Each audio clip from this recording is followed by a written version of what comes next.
Hola, ¿qué tal? ¿Cómo están? Nos encontramos en una nueva edición de Con Anteojos para Sudaca.p. Hoy tengo el gusto de tener en el programa a Martín Rebasa, Ponce de León. Él es el director de la película Entre estos árboles que he inventado, una película trujillana que justo tuve el gusto de ver la presentación en el mismo Trujillo, a donde ellos me invitaron con mucha gentileza. ¿Cómo estás, Martín? Zoraida, gracias por la invitación y bueno, vamos a hablar un poco de la película, ¿no? Así es, vamos a hablar de la película que dicho sea de paso, a mí me sorprendió mucho en la calidad. De hecho, hay un tema con la fotografía muy potente en ti, entiendo que es parte también de lo que tú has venido haciendo. Pero para empezar siempre por lo primero, ¿de dónde sale esta historia que presentas en la película? Que además es tu ópera prima, ¿verdad? Ujú, sí, es mi ópera prima. La historia sale, bueno, nada que yo haya creado en general en la foto o en alguna película sale de una cosa solamente, ¿no? Entonces, yo he llegado a reconocer, porque de pronto uno incorpora con la experiencia que uno va teniendo, incorpora cosas y se mete en el inconsciente y aflora sin que tú te des cuenta, ¿no? Que ya es algo propio de cada individuo. Entonces, yo he llegado a encontrar tres cosas de donde medianamente puedo decir que sale, ¿no? Una de ellas es, bueno, a mí desde adolescente me gustaba una novela que se llama El túnel de Ernesto Sábato, y siempre me pareció interesante el personaje de María Iribarren, ¿no? Que habla en esa novela, y esta cosa del artista con la chica que le interesa o con su interés romántico, por así decirlo. Siempre de esa novela me parecía interesante, pero esa novela igual es un poco tormentosa, amor tóxico, podrían decir, ¿no? Entonces, Ahora. ahora, claro, pero hay un par de cosas ahí que me llaman la atención, ¿no? Entonces, yo creo que de ahí medianamente nace. De hecho, hay una escena, sobre todo, que es una referencia directa a la novela, que los que la han leído y ven la película, yo creo que van a poder captarla, me parece, porque es bastante directo, me parece a mí. Otra es esta necesidad de querer contar una historia que contenga, o sea, que esta historia se contenga en la ciudad, ¿no? O sea, sí, yo sí he tenido como este cuestionamiento de querer contar una historia, ¿no? Que hable sobre Trujillo también, ¿no? Pero no del Trujillo que la gente conoce como de la eterna primavera y eso, sino de otro lado, ¿no? Entonces, para mí era mucho más fácil partir de retratar la ciudad, ¿no? De contar parte, o sea, que el personaje sea la ciudad y que el personaje principal sea una fotógrafa, ¿no? O un fotógrafa, ¿no? Porque son los fotógrafos los que retratan la ciudad, ¿no? De alguna forma, sobre todo los fotógrafos de calle, obviamente, ¿no? Son los que deambulan, retratan. Entonces, ahí se hizo como muy orgánico el hecho de adherir la historia de una fotógrafa en un contexto donde yo quería contar sobre la ciudad también, ¿no? De una forma como, no necesariamente secundaria, pero sí que enmarque. Entonces, yo creo que de ahí esta necesidad de contar, de mostrar Trujillo, ¿no? Desde otro lado, creo que también desde ahí nace también la película. Y bueno, la tercera, que es como lo más natural, ¿no? Que es, bueno, yo como fotógrafo también la he pasado mal en la ciudad porque mi necesidad con la fotografía no era solamente monetaria, ¿no? Sino también era una necesidad de expresión, ¿no? Entonces, yo hacía mucho o hago mucha, bueno, ahora no tanto, pero en ese tiempo hacía mucha fotografía de autor, por así decirlo, ¿no? Tratar de explorar una voz, de encontrar en la fotografía algo que se cuente desde mi perspectiva, y pues era un poco difícil en Trujillo, ¿no? Creo que es difícil en general en el Perú. En Trujillo era más porque, aparte que Trujillo sí tiene un bagaje cultural interesante, pero está centrada en las artes plásticas, ¿no? Entonces, en una cosa de artes visuales, Trujillo es mucho más plástico, ¿no? Mucho más de pintura y tal. Entonces, de pronto la fotografía de autor pasaba a un segundo plano. Entonces, esa incomodidad, esa mezquindad que de pronto mi ciudad, que yo sentía en la ciudad, ¿no? Esa mezquindad que yo sentía en la ciudad, me generó la necesidad de contar una historia como la que cuento. Y además, y quiero decirte, lo comentaba antes de empezar la entrevista, aplaudo mucho el hecho de poder, al menos en mi caso, haber sido invitada a presenciar la presentación de una película hecha en otro lugar que no es Lima, en este caso Trujillo, ¿no es cierto? Descentralizando totalmente este concepto siempre del estreno, ¿no? En Lima, bajo todos los medios de Lima, y además con una organización muy buena, déjame decirte. Pero Gracias. volviendo al tema de Trujillo, y además que siempre si alguien va a hablar de lo regional y se menciona tanto la ciudad como este es el caso, te imaginas de que va a entrar otra vez en valor esos conceptos, pues, ¿no? Nacionalistas, ¿no? Hasta chauvinistas, de que qué lindo, que acá el mejor ceviche está acá, qué sé yo, y todas esas cosas que siempre nos han enseñado. Y no es así, ¿no? De pronto la película es en blanco y negro, esa es mi primera pregunta, y de ahí te voy a dar otras preguntas más, que entiendo que tiene que ver con la composición misma de todo fotógrafo, ¿no? Que empieza, digamos, su visión un poco en blanco y negro, pero también está íntegramente relacionada con el contenido de la película. ¿Por qué decidiste hacerla en blanco y negro? Claro, desde un lado fotográfico, creo que sumaba el blanco y negro, porque de pronto los fotógrafos, si no lo hacemos, yo creo que debemos aprender a hacer fotos a blanco y negro primero, porque en el blanco y negro no encuentras distracción del color, ¿no? Entonces, de pronto el color sí puede ser una distracción, y creo que hacer fotos en blanco y negro es un buen ejercicio para componer, ¿no? Para componer imágenes, porque de pronto se basa mucho en las formas, ¿no? Entonces, a mí me interesaba el blanco y negro desde un lado estético por eso, ¿no? Desde la fotografía pura por eso, porque creo que, bueno, la fotografía nace a blanco y negro, ¿no? Entonces, ya progresivamente se empezó a adherir el color y claro, el color es interesante y se puede hacer un montón con el color, ¿no? Pero desde ese lado estético y más fotográfico me interesaba eso, ¿no? Después, desde este lado emocional, que ya no, que de alguna forma puede nutrir a la película desde lo narrativo, ¿no? Desde darle ya como más contenido a la propuesta, pues el blanco y negro de alguna forma apela a la nostalgia, ¿no? A la nostalgia, a la melancolía, ¿no? Y es un blanco y negro también que no sé si muchos lo han notado, pero es un blanco y negro subexpuesto, ¿no? O sea, no es un blanco y negro bien balanceado, ¿no? No es un blanco y negro bien balanceado, me refiero a como te enseñan a cómo debe ser, ¿no? Yo me acuerdo que en la post con Salomón Pérez, que él fue el que hizo el etalonaje, o sea, la corrección de la imagen, él hacía como lo correcto, ¿no? Balancearlo bien y tal. Yo decía, no, bájale un montón, hazlo oscuro, que se vea oscuro. O sea, no, pero así quiero, Leo, que se vea oscuro, Leo. O sea, no lo hagas tan claro o balanceado, que es como lo que uno espera. Claro, y una ciudad como Trujillo, ¿no? O sea, caracterizada además por siempre estar, ¿no? Con la eterna primavera, con el sol, y de pronto sale esta película en blanco y negro muy oscura, como tú dices, basándose más en la noche que en el día. Eso también me llamó mucho la atención. Sí, porque de pronto claro, claro, yo ahí ya retrato un Trujillo que yo conozco, ¿no? Entonces de pronto yo salía a las 4 de la tarde, recién pues de mi casa, ¿no? 4:30, y a esa hora grabábamos, ¿no? De hecho, los horarios que utilizábamos eran 4:30 hasta la noche, ¿no? Para grabar. Entonces, sí, yo quería básicamente que se vea lo que yo veía cuando salía a hacer fotos o lo que veía cuando vivía más en Trujillo, ¿no? Entonces, eh, para mí sí fue como importante plasmar eso, porque como tú dices, ¿no? De pronto Trujillo sí es recordado, lo primero que evocas de la ciudad cuando alguien es de Trujillo es Caballito de Tora, la marinera, ¿no? Los Exacto. ventanales estos así bonitos, ¿no? Que no tiene nada de malo, o sea, de hecho son lindos, ¿no?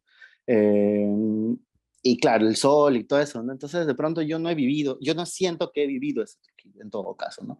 Yo escucho a mi mamá y mi mamá dice, sí, bueno, hace años cuando yo era joven sí era la eterna primavera porque en julio todavía podíamos salir sin casaca o con algo ligerito, ¿no? Ahora ya no, hace mucho frío, viento y todo. Entonces, eh, claro, yo no viví ese Trujillo de la eterna primavera, nunca lo he sentido.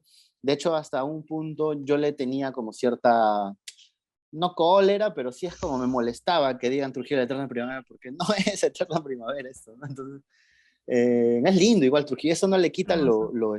lo bonito, ¿no? Solo que no es, pues, o para mí no es, pues, ¿no? Para otros quizás será, pues, ¿no? Pero para mí no. Entonces, yo quería de pronto mostrar esto, ¿no? Salir de este Trujillo postal, ¿no? De este Trujillo Perú Exacto. y plantear otra cosa que creo que si los trujillanos de a pie, o sea, los que van al centro, caminan, se van al mercado, se van a esto, conocen, se van a sentir identificados, ¿no? O sea, yo creo que si ven y dicen, ah, este es Trujillo, pues no, así es. No, y justo que lo mencionas, porque de hecho al ser tu ópera prima, entiendo que es una producción muy personal, ¿no? Se siente además que es Ujú. muy personal, que tiene que ver también con tu paso de la fotografía, de la psicología incluso, ¿no? Al cine. Mm. Pero, ¿por qué una mujer, no? Esa es una cosa que quería preguntarte desde el inicio, o sea, ¿por qué Ah, no mira. ha sido, digamos, un personaje masculino? No, yo estoy feliz que sea una mujer, pero, digamos, Ujú. ¿cómo fue que concebiste finalmente que el protagonista, o sea, el eje de tu historia sea femenino? Bueno, yo no voy a mentir que al inicio sí era un hombre. Al inicio de todo era un Me hombre. imaginaba. Y pero ya había hasta un casting, ya había una persona que lo iba a hacer. Pero el chico desistió. Dijo, no, Mm. me voy a paltear, que no sé qué. Porque igual siempre trabajando desde los no actores, ¿no? Entonces, el chico no se tuvo valor y dijo no. Entonces yo ya tenía las dos chicas que hacen de la protagonista y la coprotagonista, ya las tenía casteadas, iban a trabajar en la película igual, ¿no? Entonces de pronto, conversando con Salomón, con el productor de la película, estamos hablando y le digo, pucha, le dije, no, me da como una sensación de querer hacerlo que sea protagonista mujer. Y me dice, oye, pero a ver, ¿por qué no pruebas, no? Y hicimos un test, o sea, un ensayo con las chicas y funcionó bastante bien. Entonces solo tenía que buscar a otro hombre que reemplace, o sea, el esquema triangular ahí se reemplazó y y pucha, funcionó. Y de verdad, a veces justo le decía a un amigo eso eh, me preguntaba, entonces has tenido que cambiar todo. Y en verdad no he tenido que cambiar casi nada. O sea, creo que solamente he cambiado un par de cosas de la estructura de la personalidad del personaje para que encaje con Maritza, que es la protagonista. Y no porque sea mujer, sino porque Maritza tenía otro temple, o sea, y eso ya va más por el lado de cómo trabajo con los personajes, con las personas, ¿no? Con los actores. Y Entonces, eso te iba a preguntar, perdón, porque tú has estado en la parte de la selección del casting para Casos Complejos, ¿no? La anterior película sí, trujillana. sí, Y, sí. ¿Y de ahí sale tu casting? O de ahí, digamos, que tienes los contactos para este casting? No, no, no, para nada. O sea, yo lo que aprendí en casos complejos con Omar fue hacer casting de esa forma, ¿no? O sea, creo que Omar tiene un talento de poder ver, de poder elegir exactamente, con exactitud, el casting de no actores, ¿no? Ujú. Para sus películas. Entonces, aprendí a hacer, porque es un modelo distinto de hacer casting, o sea, es una forma bien diferente de hacer casting. Y Omar me parece que lo hace bien, o al menos la forma en cómo lo ha aprendido a mí me resulta también, ¿no? Entonces, yo aprendí mucho ahí en este proceso al ser coordinador de casting y apliqué lo mismo, ¿no? Apliqué lo mismo para esta película y no, yo no la conocía, a Maritza yo no la conocía, a la protagonista no la conocía, la encontré por amigos en común nada más y bueno, Almendra sí la conocía un poquito, pero tampoco era mi amiga ni nada, ¿no? Entonces, se dio bastante orgánico también todo, eso fue bien interesante. Y, y claro, yo quería hacer hincapié en esto del género, ¿no? A mí me parece, claro, yo cuando decidí hacer, este, o sea, decidí que la protagonista sea una mujer, se me abrió así como un montón de cosas. Dije, uy, esto de acá va a estar muchísimo mejor que como hombre, ¿no? Entonces, porque le sentía que tenía más matices, ¿no? De pronto tenía más matices. Y en general, a mí los personajes femeninos me gustan, ¿no? Y yo me siento mucho más cómodo en general con personajes femeninos, ¿no? Con los masculinos se me hace más difícil de pronto trabajar. Y yo te digo, de verdad que es un trabajo bien orgánico como lo mencionas. A mí me sorprendió la potencia que hay frente a la pantalla de estas dos actrices desconocidas, ¿no? La potencia en la corporalidad, en la potencia en absolutamente todo. ¿Cuánto tiempo te tomó trabajar con ellas? Yo les hice casting como en el 2018, en octubre de 2018, y ahí empezamos a ensayar en febrero del 2019 y grabamos en julio. Entonces sí hubo como un proceso de adecuación. Igual no ensayábamos todos los días ni todas las semanas, no ensayábamos esporádicamente. Cuando ya nos acercábamos al rodaje, sí ensayábamos más seguido, pero era más un ensayo slash conocernos, ¿no? O sea, abrirme a ellas y ellas abrirse de alguna forma a mí en lo que ellas decidieran abrirse, ¿no? En sus emociones, en sus sentimientos. Y, y empezar a adherir experiencias de ellas, y experiencias me refiero no a experiencias como acciones directas, sino a experiencias emocionales, adherirlas al personaje, a los personajes. Entonces, claro, lo que yo aprendí en Casos Complejos justo era eso, ¿no? Es escribir un personaje y buscar a la persona lo más parecido que puedas a tu personaje. Porque a diferencia de un actor, al no actor no le puedes exigir actuar, ¿no? Lo que tú en teoría deberías hacer es buscar el contexto necesario para que esa persona sea frente a la cámara y no actúe, ¿no? Entonces, ahí es donde en esa búsqueda encuentras la naturalidad, pues, ¿no? Y yo te quería preguntar algo sin ánimo de spoilear ya, porque bueno, de hecho la historia es de Mel, ¿no? Esta chica, esta fotógrafa, que además te das cuenta conforme pasa que tiene que resolver no solo temas económicos por parte de su madre, sino temas emocionales, ¿no?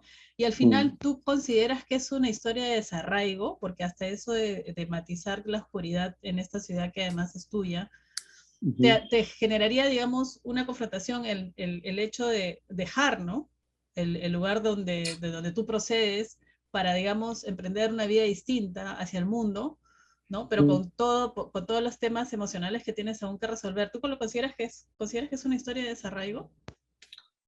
Sí, sí, yo creo que es una historia de no pertenencia que desemboca en un desarraigo, ¿no? O sea, creo que de alguna forma Mel, por más trujillana que sea, no se siente completamente parte de Trujillo, ¿no? O sea, sí hay como esta necesidad de descubrirse en otros contextos, ¿no? Entonces, sí, para mí era importante mostrar esta idea de no pertenecer, ¿no? Y con lo que decías al inicio, ¿no? Dejar esta idea patriotera, chauvinista, de territorial, ¿no? Del espacio propio y decir, esto es mío y tal. Y eso no quiere decir que Mel no quiera a Trujillo, ¿no?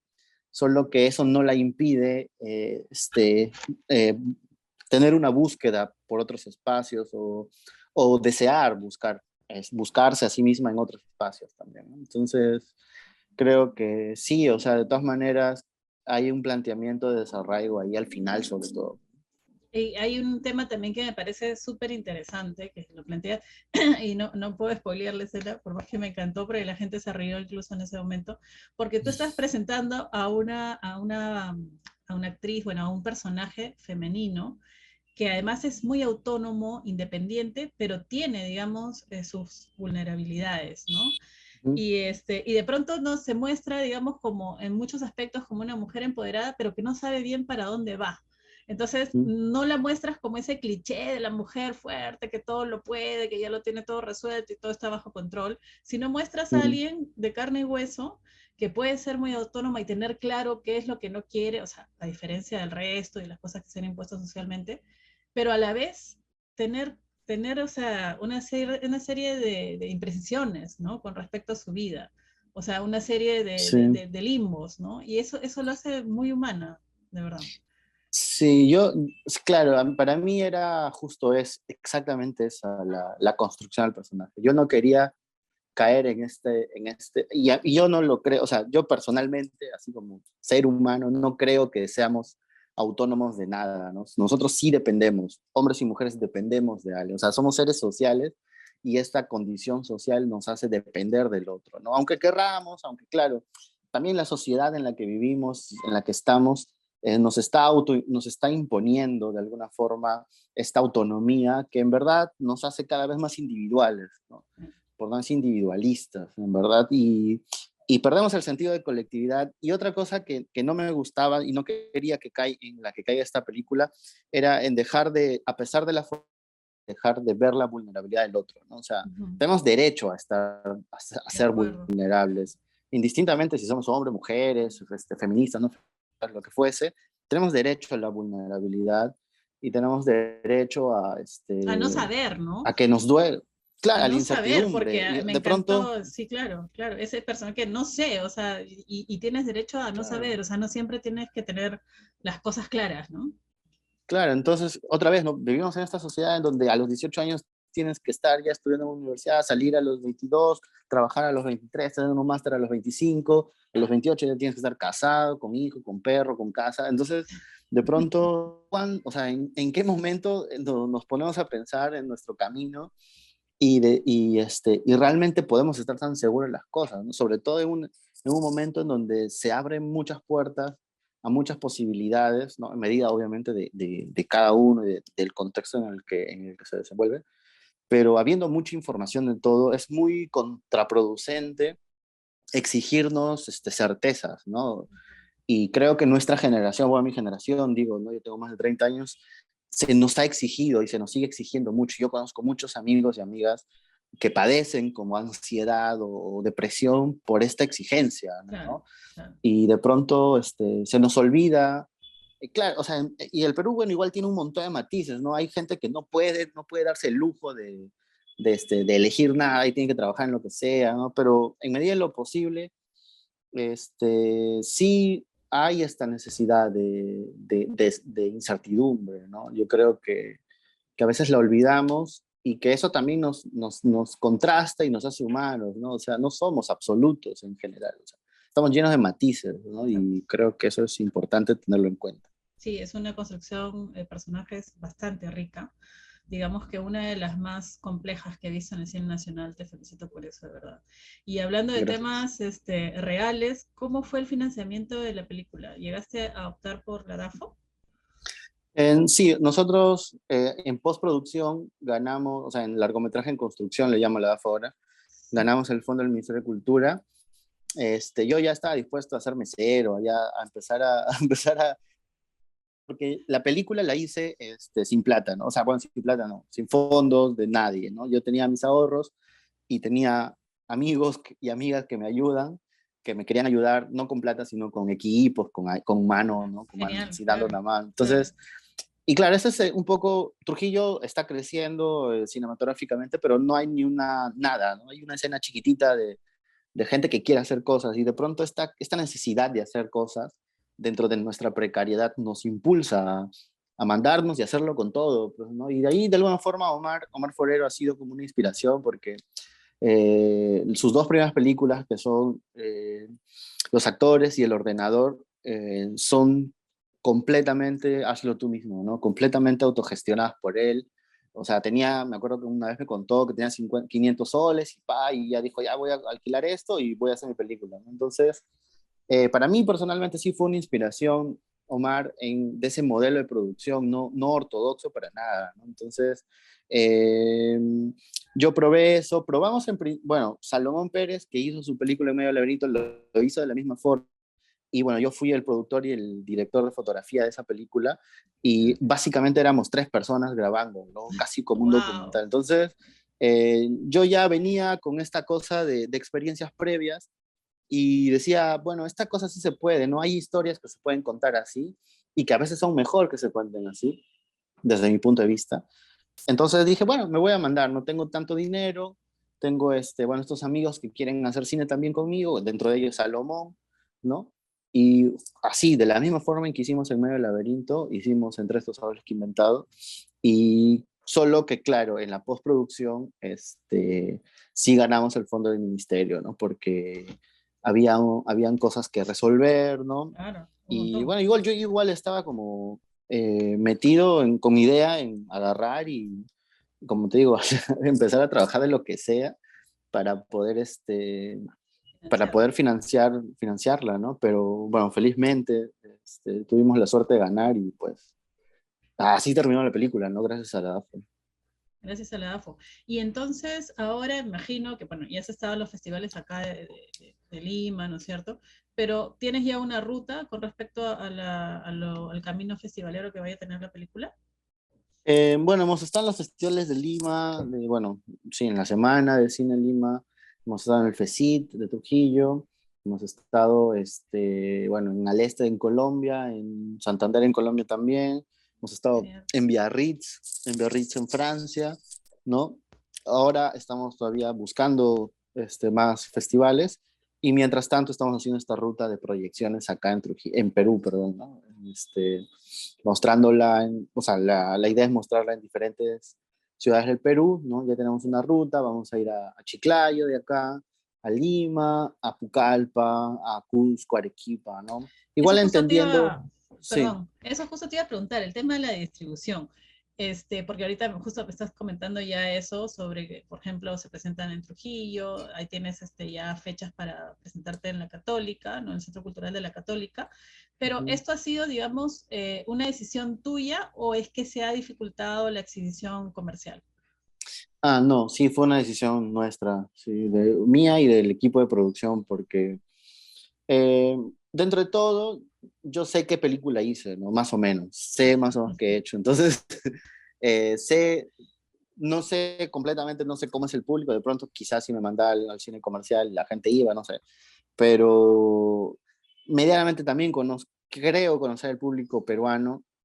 Esas dos cosas y tres, creo conocer, o sea, de afuera, obviamente, las distribuidoras, o sea, perdón, las exhibiciones, básicamente las exhibidoras multisalas, ¿no? Entonces, yo no quería entrar al pleito de pelear porque ponga mi cartel en su sala, entonces, que es horrible, ¿no? Eso es horrible que eso pase, pero preferí buscar mi público por otro lado, ¿no? Entonces, entiendo que mi público puede ser joven, que puede ser universitario, ¿no? Entonces, decidí apostar por las salas alternativas, primero por eso, ¿no? Por abrir espacios también a otras formas de ver el cine, de consumir el cine, ¿no? O sea, claro, a mí me gustaría, obviamente, que mi película se vea en En vivo. salas, ¿no? Con todas las condiciones y tal, pero también, y eso es lo que comentaba en otra entrevista, ¿no? Hay que creo que debe haber una conciencia de los cineastas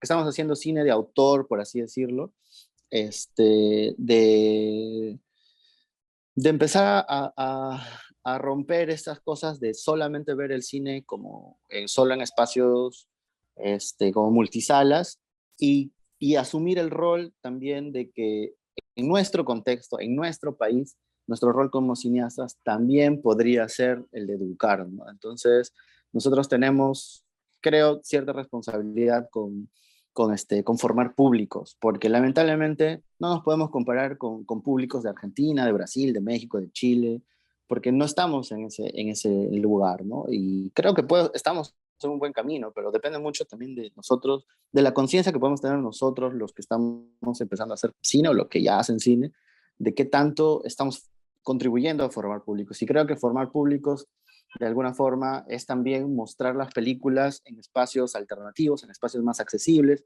con precios mucho más módicos o gratuitos, ¿no? O sea, eh, una cosa que una compañera del cine me dijo, ¿no? El hecho de que sea alternativo no tiene necesariamente que no ser comercial, ¿no? O sea, Claro, tú puedes, o sea, ser alternativo, pero celebra tu película, haz una van premier, haz una campaña publicitaria.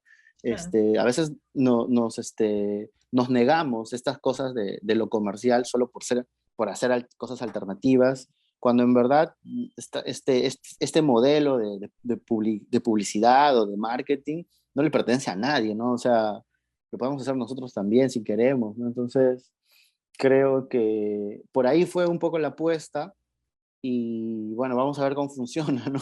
Capaz no funciona y no sé. Bueno, yo imagino que sí, pero ¿qué tal si invitas al público y con las fechas de todos los, lo que ya tienes pactado para presentar la película, ¿no? En Trujillo y en Lima por el momento, entiendo, ¿no? Sí, o sea, tenemos en varios lugares, pero claro, en Trujillo está el 1 y el 2 en el Cine Chimú, el 1 y el 2 de abril. Y en Lima vamos a estar en la Católica, en el Centro Cultural de la Católica, el 30 y el 1 de mayo, el 30 de abril y el 1 de mayo, ¿no? Entonces, para mayor información general de otras ciudades, ¿no? Porque sí, fijo, vamos a estar en Pucallpa, Cusco, Arequipa y Chiclayo. Ahí en las redes sociales de la película van a estar difundiéndose y publicando las fechas exactas, los precios, si es gratis, si no es gratis. ¿no? ¿Dónde va a ser, ¿no? Entonces, exactamente en qué parte de la ciudad va a ser. Y pueden seguir en nuestras redes sociales, en Instagram y en Facebook, ahí estamos. Y bueno, estamos ahí con novedades también. Excelente, Martín, ha sido un gusto conversar contigo, ha sido de verdad un placer ver la película en tu propia ciudad.